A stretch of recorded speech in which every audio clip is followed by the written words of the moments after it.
네, 오늘 양시장 주요 지수는 함께 상승으로 출발했지만 현재는 코스피만 상승세를 이어가고 있습니다. 특히 코스피 지수가 드디어 4개월 만에 2,500선을 넘어섰다라는 부분이 굉장히 의미가 있죠. 삼성전자를 비롯해서 반도체주가 강하고요. 2차 전지주 여전히 강한 흐름 나타내고 있습니다. 그 속에서 또 어떤 종목들 주목할 수 있을지 이야기 더 나눠보도록 하겠습니다. 오늘 잠금 해제는 알파경제 김종효 이사님과 함께합니다. 이사님 어서 오세요. 안녕하십니까. 네, 오늘 시장의 분위기 머니맵 통해서 자세하게 확인해 보도록 하겠습니다. 자, 오늘 삼성전자 1% 이상 올라가고요. SK하이닉스도 3% 이상 상승세를 나타내고 있습니다. LG전자는 호실적을 발표했는데 일단 오늘은 좀 쉬어가고 있고 LG이노텍 빨간불 들어와 있습니다. 그리고 2차 전지주가 정말 여전히 강하네요. 테슬라가 중국에 또 메가팩토리를 짓는다라는 소식 나오면서 에코프로 쪽도 오늘 또다시 강한 흐름 나타내고 있고요. 그리고 LG화학도 3% 이상의 상승세, SK이노베이션도 5% 정도 올라가고 있습니다. 바이오 쪽에서 셀트리온이 빨간불 켜고 있고 나머지 일부 종목들도 빨간불 움직임 포착되고 있고요. 오늘 네이버 카카오라던가 자동차 쪽 그리고 건설, 기계, 유통 쪽은 약간 파란불이 들어와 있습니다. 일단 철강 쪽에 또 포스코홀딩스가 7% 가까운 상승세 나타내고 있다는 부분, 고려 아연까지 상승세 확인이 되고 있습니다. 자, 그러면 이 중에서 오늘 개장 특징주 하나씩 좀 체크를 해볼 텐데요. 먼저 SK이노베이션 보겠습니다. 오늘 5% 가까이 올라가고 있습니다. 이 자회사 SK온에 대한 기대감이 나타나고 있는 상황인데요. 2차 전지주가 정말 여전히 뜨겁지만 SK이노베이션은 앞으로 더 갈 수 있다. 그동안 좀 상대적으로 덜 올랐다라는 얘기 나오고 있죠. 이 종목 어떻게 보고 계신가요? 네, 셀 3사 중에서 가장 수익성도 더디고, 그 다음에 여러 가지 이슈들이 있었죠. 터키 공장에서 일단 또 밀려나게 된 것도 포도 합작사에서 밀려나게 된 것도 이슈에 영향을 줬고요. 그래서 지금 3사 중에서 보면 가장 밸류에이션 저평가받고 있는 것은 사실이지만 여전히 이 정유사와 묶여 있다라는 부분과 그다음에 정유 쪽의 이익도 단기적으로 뭔가 탄력적으로 움직이기엔 조금 어려운 측면이 있는 데다가 SK온이 여전히 적자를 쉽게 면치 못하고 있는 국면이 있어서 상대적으로 SK그룹주는 계속 저평가 내지는 시장 2차 전지 종목군들과 궤를 달리하는 모습을 보여왔죠. 그래서 에코프로 쪽의 기업들이 고점을 모르고 오르는 것과는 달리 SK 그동안 그룹주에 속해 있던 종목군들은 계속 밀리는 양상이다가 최근 들어서 이제 2차 전지 전반에 대해서는 약간 고평가 얘기도 나오고 있고 그다음에 앞으로 더 간다 못 간다 일시적인 조정일 거다 여러 가지 얘기가 나오고 있는 가운데 상대적으로 그동안 각광을 받지 못했던 SK온 같은 경우에도 결국은 지금 LG에너지솔루션의 목표가와 실적 추정을 급격하게 올리고 있는 이유가 뭡니까? IRA와 관련된 보조금이 확정되면서 나타나고 있는 흐름인 거죠. 그러면 이 적자 기업인 SK온도 보조금을 받게 되면 최소한 흑자 전환의 속도가 빨라지거나 더 빠르게 나타날 수 있다라는 부분을 시장에서는 조금 밸류에이션 이제 하고 있는 것 같고요. 그다음에 최근에 분리막 기업인 SKIT 같은 경우도 주가가 굉장히 빠른 속도로 지난주에 터닝했잖아요. 자, 이런 부분들의 전체적인 흐름이 그동안 2차 전지 쪽에서 성장 서사를 부여받지 못했던 종목군들까지 순환매가 강하게 돌고 있는 측면으로도 이해해 볼 수 있을 것 같습니다. 그래서 이런 상승 흐름이 결국은 에너지가 좀 분산되는 과정에서 나타나고 있는 흐름이니까 추가적인 반등은 좀 더 이어질 수 있다라고 봐야 될 것 같고요. 다만 이제 중요한 것은 선도 종목만큼 갈 거냐라는 측면에 있어서는 그렇지 않을 가능성이 높죠. 왜냐하면 지금 정유 쪽의 실적이 급격하게 개선되는 요소는 아직 나타나지 않고 있는 데다가 SK온 같은 경우에는 분명히 다른 셀 회사와 비해서는 약간의 지금 차이가 나타나고 있는 국면이 분명히 있기 때문에 추가적인 반등을 고려한다고 하더라도 선도 종목까지 갈 가능성은 낮다라는 부분. 그다음에 현재 구간에서의 투자를 하신다면 어쨌든 이게 선도 종목은 아니었으니까 만약에 관련 종목군들이 조정을 받거나 꺾이는 양상이 나타났을 때 조정폭도 나타날 수 있다는 점을 고려해 보면 SK이노베이션은 지금 현재 구간에서 나름 2차 전지 쪽을 새롭게 투자하시는 분들에게는 대안이기는 하지만 목표 주가는 그렇게 높게 잡진 않아야 되는 종목이다 이렇게 봐야 될 것 같습니다. 네. 지인 중에도 오늘 에코프로의 차트를 저한테 찍어서 보내면서 어떡해 너무 무서워 이렇게 말하는 지인도 있던데 일단은 2차 전지 급등의 후속타로 우리가 SK이노베이션 한번 체크를 해보는데 일단 지금 앞서 봤던 에코프로 BM이나 에코프로만큼 강하지는 않을 것이다 라는 부분 짚어주셨습니다. 다음 종목 종목 확인해 볼 텐데요. 이제 반도체 관련주들이 일단 삼성전자, SK하이닉스의 힘입어서 같이 좀 올라가고 있죠. 이 삼성전자 쪽에서 감산을 공식화하면서 이제 반도체 관련주가 힘을 받고 있는데 주성 엔지니어링이 오늘 8%나 이렇게 강하게 올라가고 있습니다. 이게 정말 일시적인 상승인 건지 아니면 본격적인 바닥 탈출의 시그널로 봐도 되는지 궁금해요. 그러니까 이 종목은 뭐 아시다시피 과거부터 계속 뭐 특허도 많이 냈던 기업이고 우리나라에서 CVD, ALD 같은 이런 증착 장비 쪽에 있어서는 거의 뭐 탑티어급의 기업이라는 것은 뭐 다 알고 계실 겁니다. 그런데 이 종목의 주가가 이렇게 쭉 계속 저점을 헤매게 된 가장 결정적인 이유는 삼성전자와 헤어지게 되면서 나타난 현상이고요. 그래서 SK하이닉스에 거의 올인하듯이 하면서 결국 뭐 주가가 수주 있을 때 조금 올랐다가 수주 없으면 다시 내려가는 그런 양상이 반복됐는데요. 이제 중국이라고 하는 쪽을 뚫기 시작하면서 작년에 이제 실적이 역대 최대 실적을 보였고 올해도 그러면 중국과 헤어질 거냐 아니면 중국과 여전히 같이 갈 거냐의 뭐 문제는 남아있긴 하지만 지금 이 회사가 태양광, 디스플레이, 반도체를 나오고 있는데 반도체 쪽의 투자는 일정 부분 뭐 줄어들지 몰라도 디스플레이 쪽에 투자가 늘어난다든지 그다음에 하이닉스가 줄어드는 부분에서 중국 쪽이 메워준다면 올해 실적이 크게 떨어지기보다는 플랫하게 가거나 아니면 떨어지더라도 소폭 떨어질 가능성 이런 부분들이 좀 언급이 되고 있는 것 같고요. 그다음에 지금 이 증착 장비라고 하는 게 넓게 보면 굉장히 좀 여러 가지 IT 쪽에서는 범용으로 쓰일 수 있다라는 관점에서 특히 CVD보다는 ALD 쪽에서의 확장이 늘어날 개연성 그래서 디스플레이 투자가 늘어났을 때 관련된 매출 장비들이 좀 더 올라갈 수 있다라는 그런 얘기도 나오고 있는 것 같습니다. 그래서 일시적이라고 보기엔 어려울 것 같고요. 추가적인 반등은 더 열려있다라고 판단하고 있고 추가적인 반등이 열려있다면 지금 이렇게 공격적으로 올라갈 때 사도 되느냐 최근 시장이 2,500선 다시 넘어가면서 일단은 뭔가 주춤거릴 수도 있는 상황이고 코스닥은 2차 전지로 이미 지수 기준으로 한번 쭉 올라온 상황이기 때문에 그렇다면 이렇게 급등하는 구간에서 쫓아 사는 것보다는 뭐 조정을 줄 때 뭐 분할 매수 정도의 관점으로 접근하시는 것이 좋겠죠.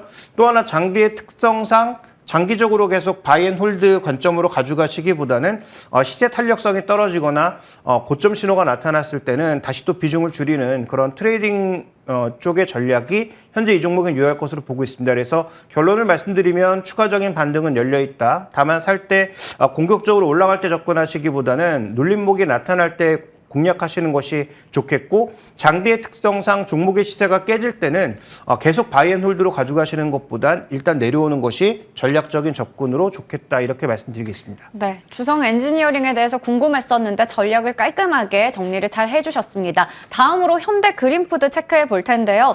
일단 오늘 인적 분할 재상장 첫날인데 지금 주가가 뭐 10%가량 올랐다가 15%가량 빠졌다가 장중에 변동성이 정말 심한 상태입니다.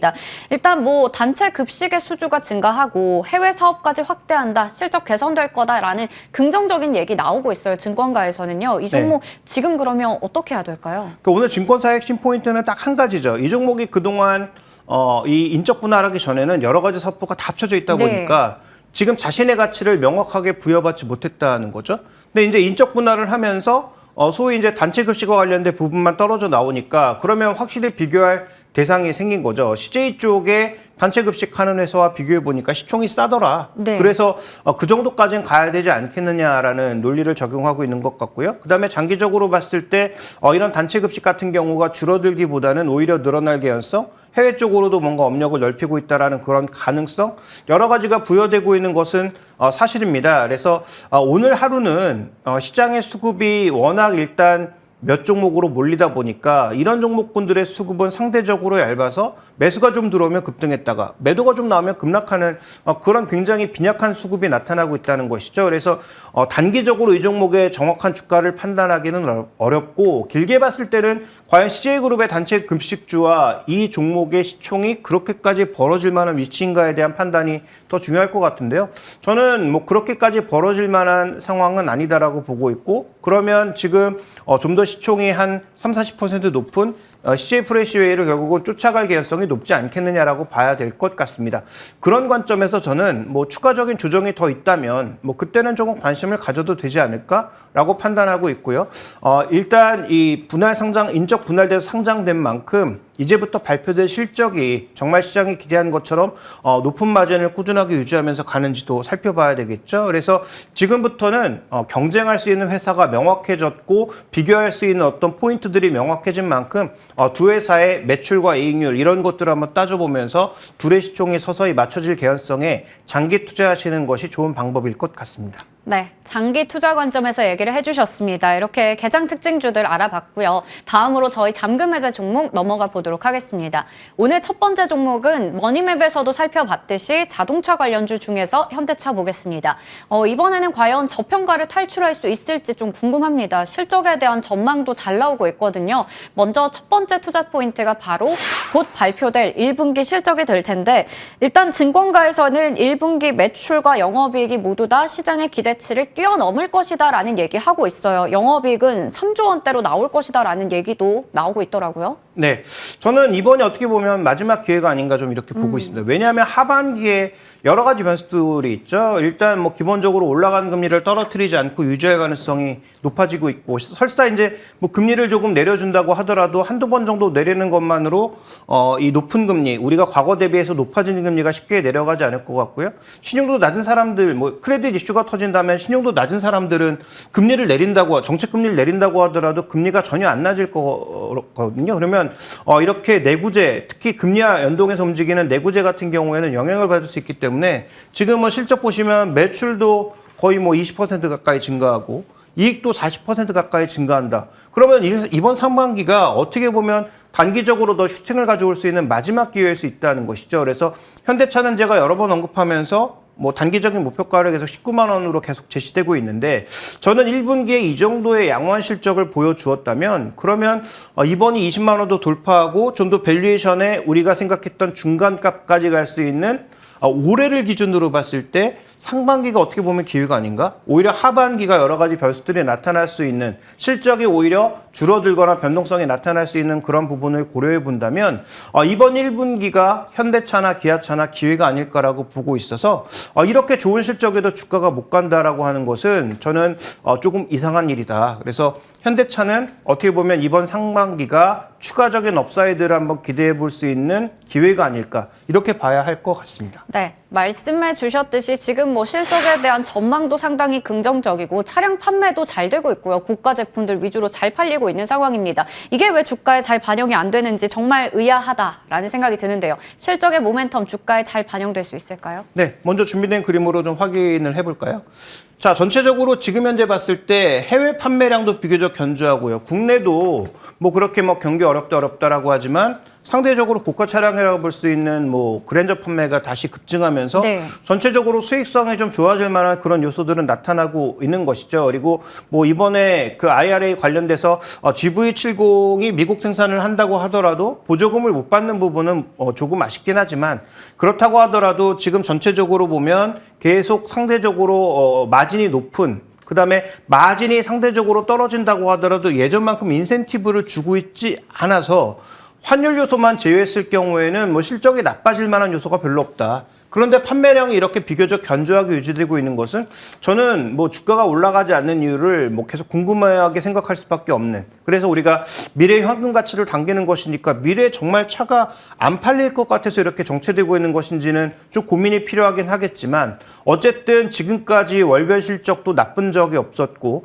1분기도 비교적 견조한 실적, 특히 환율이 1,300원대에서 1,200원대로 내려왔음에도 불구하고 이렇게 견조하게 움직이고 있는 현대차의 실적이 주가에 반영되지 않는다는 것은 뭐 굉장히 궁금한 일이죠. 그래서 이런 판매량을 고려한다면 저는 상반기에는 한 번 정도 추가적인 업사이드가 강하게 나타날 개연성이 좀 있지 않나 이렇게 봐야 할 것 같습니다. 네, 그러면 상반기에 그 추가적인 업사이드 어디까지 열어두고 볼 수 있을까요? 네, 만약에 정말로 이 종목이 뭐 올해 그다음에 내년까지 실적이 계속 폭발적으로 성장한다고 한다면 지금의 주가는 말이 안 되는 거고요. 그래서 지금 뭐 PR 측면에서는 거의 뭐 바닥에 바닥을 기고 있고 PB 측면에서도 마찬가지라는 거죠. 뭐 PB는 바닥은 아니지만 그래도 이렇게 좋은 실적에 굉장히 답답한 모습을 보여주고 있는데 그러면 우리가 과거에 그 움직였던 밴드의 흐름을 봤을 때 최소한 중단선 이상은 가야 되는 것 아닌가? 그래서 제가 그동안은 전고점이라고 하는 기술적인 고점을 단기적인 어떤 목표가의 상단으로 말씀을 드렸다면 지금은 저 밸류 밴드의 중단선 부분까지는 충분히 한번 시도해 볼 수 있지 않느냐. 그렇다면 20만 원 초반 정도의 가격까지는 한번 트라이를 해볼 수 있다라고 보고 있고요. 그다음에 환율이 여기서 뭐 추가적으로 더 원화가 아주 강세로 갈 가능성도 낮고 그렇다고 달러가 뭐 크게 밀릴 만한 개연성도 작으니 환율 변수는 여기서 뭐 추가적으로 강하게 나타날 것 같지는 않습니다. 그렇다면 실적 측면에 있어서 판매 대수, 마진율 두 가지가 중요한 거죠. 근데 지금 전체적으로 그 두 가지에 대해서 상반기까지는 적어도 괜찮은 수치들을 예상하고 있으니 그런 관점에서 본다면 저는 한 20만 원 초반대 정도의 가격까지는 한 번 정도는 상반기 내에 트라이할 가능성이 높다. 이렇게 봐야 할 것 같습니다. 네, 이번 상반기에 현대차가 기회를 잘 잡을 수 있을지 목표 주가 22만 원 얘기해 주셨습니다. 두 번째 종목으로 넘어가 보겠습니다. 바로 유한양행입니다. 유한양행 K바이오의 지금 움직임을 확실히 좀 보여주고 있는 게 아닌가 싶습니다. 올해는 정말 렉나자가 가시화될 것인지 궁금한데요. 첫 번째 투자 포인트 열어보겠습니다. 올해는 다르다. 일단 1월부터 3월까지 주가 정말 재미없었거든요. 쭉 내려가다가 4월 들어서 당장 이번 주에 있을 암학회도 있고 여러 학회 모멘텀, 바이오 조금씩 살아난다라는 기대감에 주가 많이 올라오고 있습니다. 올해는 다를까요? 네, 일단 올해는 모멘텀이 현실화될 가능성이 좀 높다는데 우리가 포커스를 둬야 되겠죠. 왜냐하면 지금 이게 국내에서는 비소폐암 치료제로 이미 어느 정도의 효과를 나타내고 있는 상황이고요. 그러면 해외 쪽에 진출을 앞두고 우리가 계속 여기 여러 가지 테스트를 해보고 있는 중인데 네. 지금 아미반타맙이라고 하는 이 제재와 함께 네. 지금 레이저 트립을 같이 병영 투자해서 효과를 볼 수 있다는 실험을 하고 있는 거죠. 이 임상 3상 결과가 아마 올해 나올 가능성이 높기 때문에 여기에 대해서 시장에서 계속 주목하고 있는 거고요. 자, 이번 학회에서도 이와 관련된 결과물이 뭐 한두 가지 나타나게 된다면 시장에서는 최근에 주가가 많이 빠졌던 유한양행에 대해서 뭔가 좀 다른 평가를 할 수도 있지 않을까 이렇게 좀 보여집니다. 그래서 셀트리온처럼 밸류는 많이 빠졌고 그다음에 품목이 늘어나면서 실적이 좀 늘어날 수 있는 종목군들도 주목하고 있지만 신약 관점에서 봤을 때는 이미 뭐 다 알려진 재료고 그렇긴 하지만 어쨌든 임상 3상을 통해서 임상 3상이 만약에 의미 있는 결과로 나타난다면 결국은 판매가 눈앞에 다가왔다는 얘기잖아요. 그래서